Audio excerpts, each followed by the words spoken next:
Good morning, Caitlin. Good morning. Caitlin, you're charged with parking on the sidewalk on Europe Street. Yes, sir. That's in the Federal Hills section, right? Yes, sir. How long have you lived there?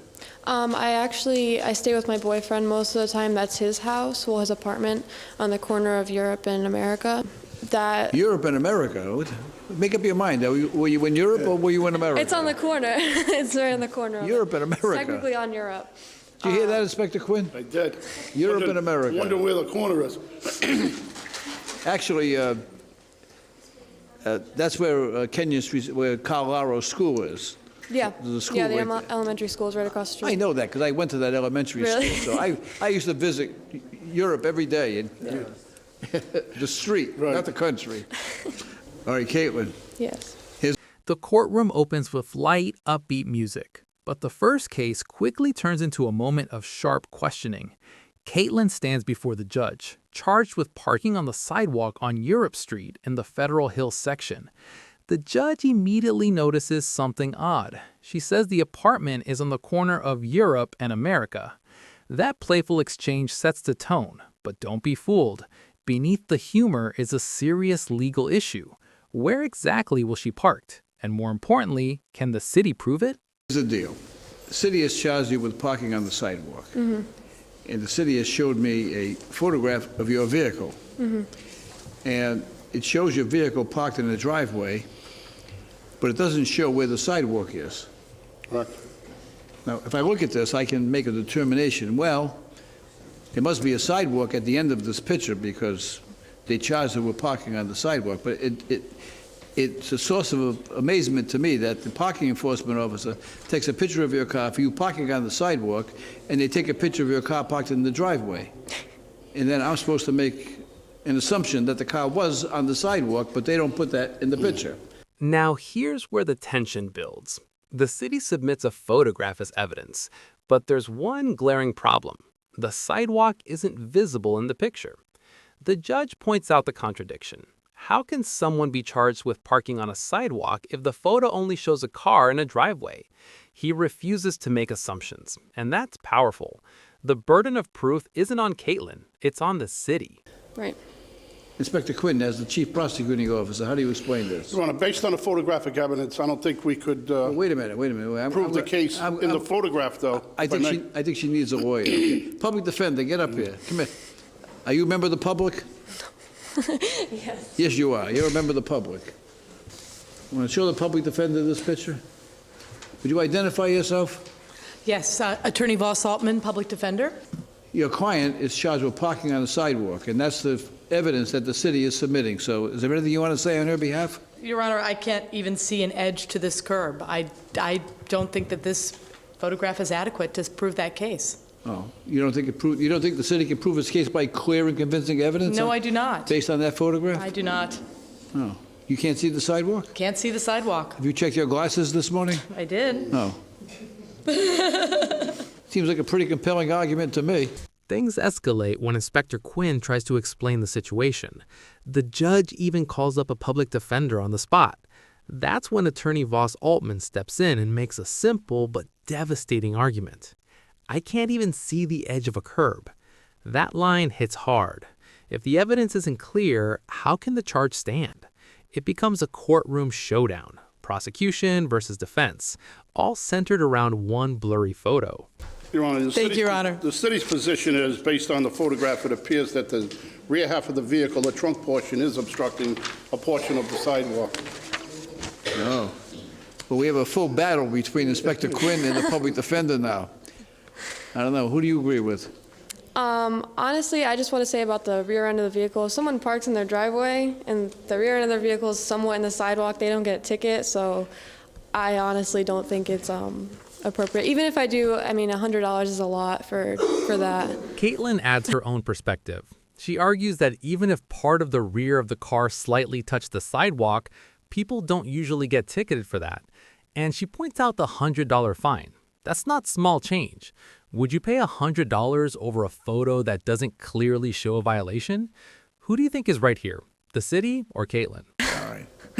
I think the public defender made a very compelling argument in your behalf. Okay, the city submitted the photograph of your vehicle parked in the driveway. It's a stretch for me to interpret that picture to say there's a sidewalk there. Do I know there's a sidewalk there? Obviously. Do they have evidence to prove it? No. So I can't, in my mind, say there must be, there should be, there could be, right? City has to prove by clear and convincing evidence. The photo is not clear, nor is it convincing. Your appointed lawyer, right, made a compelling argument. The case is dismissed. Good luck to you. Thank you so much. Thank you, Your Honor. Good job, Counselor. The judge makes his ruling. He acknowledges that yes, there is likely a sidewalk there, but likely isn't enough in court. The photo is neither clear nor convincing, and that phrase carries weight. The law requires proof, not guesses. The case is dismissed. It's a reminder that evidence matters, and without it, even a simple ticket falls apart.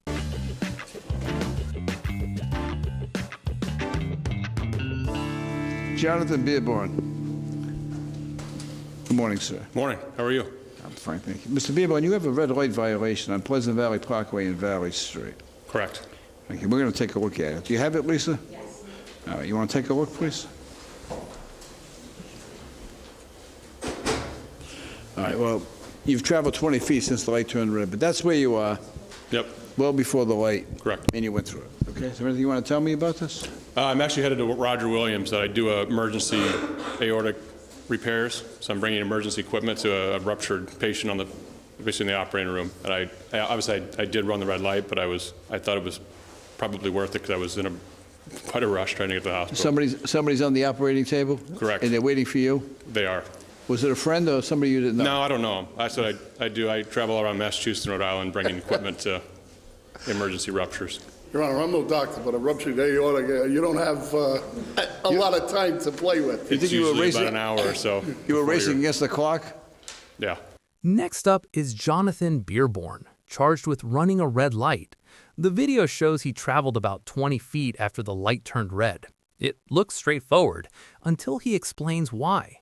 He wasn't just in a hurry. He was racing to Roger Williams Hospital to deliver emergency equipment for a ruptured aorta surgery. That's life or death. Suddenly, this isn't just a traffic case. It's about time, urgency, and survival. Based on that explanation, there's no question in my mind that this matter deserves to be dismissed. Great. I appreciate it. Thank you. All right, good luck. The judge understands the gravity immediately. A ruptured aorta gives doctors very little time. Beerborn wasn't rushing for himself. He didn't even know the patient. He was acting to save a stranger's life. That changes everything. Sometimes the law meets humanity, and humanity wins. The case is dismissed without hesitation. Would you have done the same in his position? Julian Snow. Mr. Snow, you were Yes. charged with going through a red light on Service Road 7 and Broadway at 8 o'clock, 8:40 in the evening. Yes, back in January, I was Ubering so many times, back and forth from Warwick to Providence. I've done it 100 times, but that night I might have ran a red light. It's possible, so I may plead guilty. We're going to show it to you, okay? Okay. Well, yeah. What do you want to tell me about this? I am guilty of The mo- that charge, it seems. It's a no turn on red, correct? Yeah. So not only you're very guilty. Well, yes, there's evidence right there. so- You saw the video, right? Yes, and I believe I was on my way to pick up a customer, and I was kind of keeping them waiting. So I got it. I did make a mistake there. Then comes Julian Snow, also facing a red light violation. Unlike the previous defendant, he immediately admits guilt after watching the video. No excuses, no dramatic story, just honesty. He explains he was driving for Uber and Lyft and likely rushed because he didn't want to keep a customer waiting. That's relatable, but it's still a violation. Okay. Now, besides driving Uber, like, what do you do for a living? Oh, well, back in January, I was driving Lyft and Uber at the same time. I've just gotten a new job recently. I put together electronics for military and medical devices. Oh, so good I for like you. that.